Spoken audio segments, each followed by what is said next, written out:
Carlos Andreasa, todas as tardes com a gente, ainda bem, no Band News FM em alta frequência.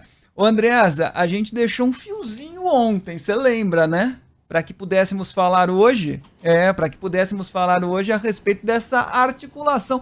Como é que fica a partir de agora, Andreasa? Porque principalmente no Senado, vamos lá, tava tudo meio que definido, nem nome tinha para substituir Alcolumbre. Não tinha ali uma oposição ao Alcolumbre. Plano B. Quer dizer, vai dar tudo certo no STF, o Alcolumbre vai ser reeleito e vamos lá.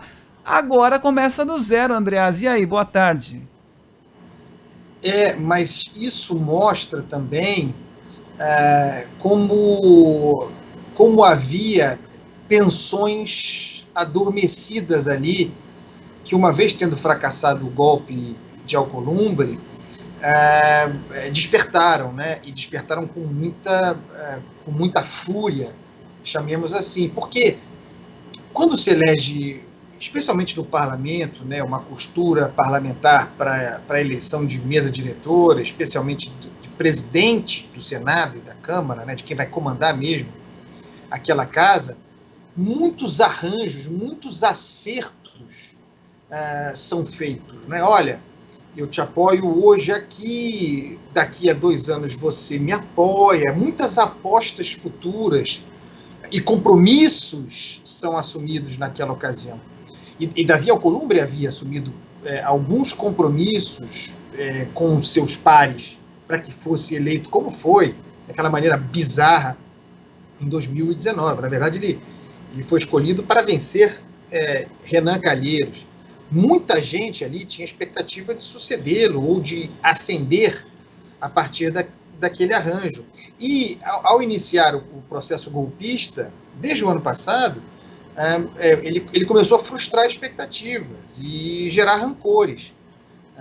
As pessoas imaginavam que não seria possível enfrentá-lo, considerando, inclusive, que o seu pleito inconstitucional tinha apoio do Supremo Tribunal Federal, né? Para que eu vou comprar essa briga agora? Vamos tocar em frente esse barco aí. Diante da casa caindo, aquelas paixões adormecidas e aquelas expectativas, portanto, também adormecidas, agora se agitam e os nomes começam a aparecer, né? Veja especificamente o caso do MDB, né? Tem pelo menos 3 nomes colocados aí.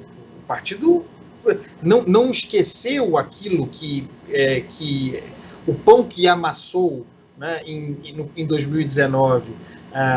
Houve o episódio Renan Calheiros, e aí nós temos o Eduardo Braga como pré-candidato, alguém que estava ao lado de Renan Calheiros naquela ocasião.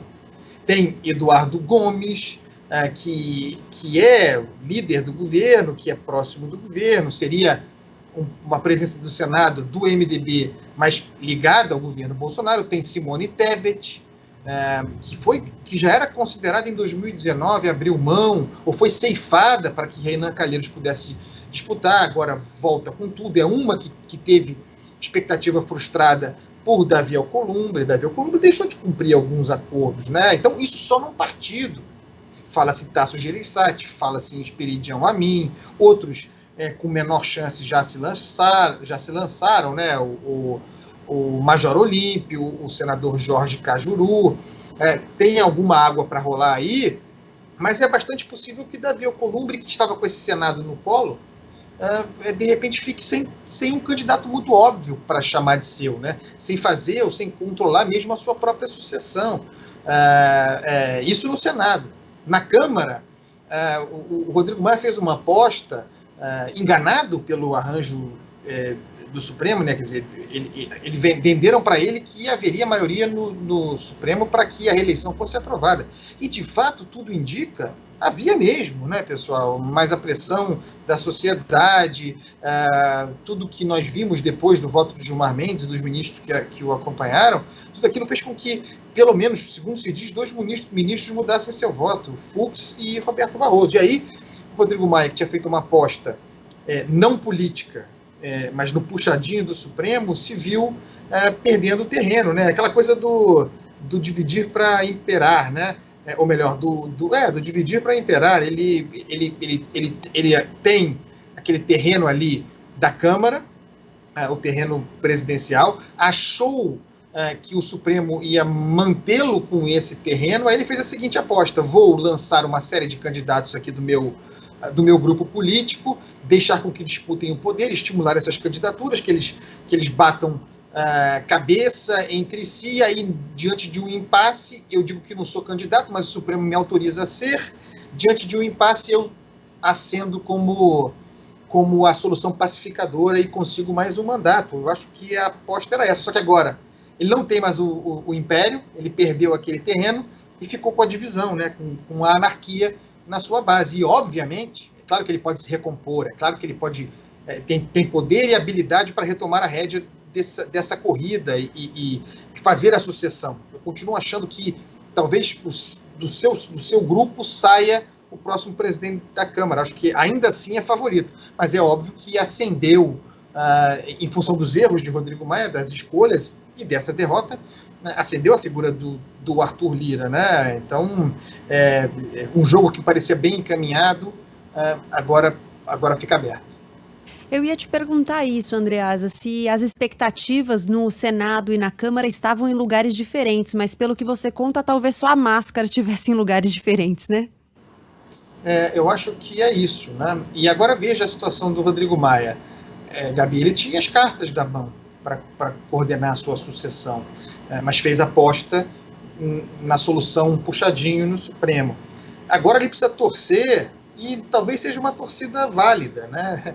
Ele precisa torcer pro Arthur Lira crescer ou se tornar ainda mais evidente candidato do governo, porque é mal visto no parlamento a interferência do executivo na eleição parlamentar. Então, o Rodrigo Maia não depende exatamente mais de si, né? E, por outro lado, ele precisa torcer para que a exposição de Arthur Lira não seja tanta a ponto de ele acabar queimado em função da própria exposição, trazer a exposição dos seus rolos na justiça, daqueles que trabalham nos seus gabinetes, de tudo que há contra Arthur Lira, porque aí o adversário Arthur Lira, que talvez fosse bom para Rodrigo Maia, pode desidratar e fazer surgir chamemos assim, do campo governista, dessa associação governo-centrão, um nome improvável, um nome que atropele na reta final, sem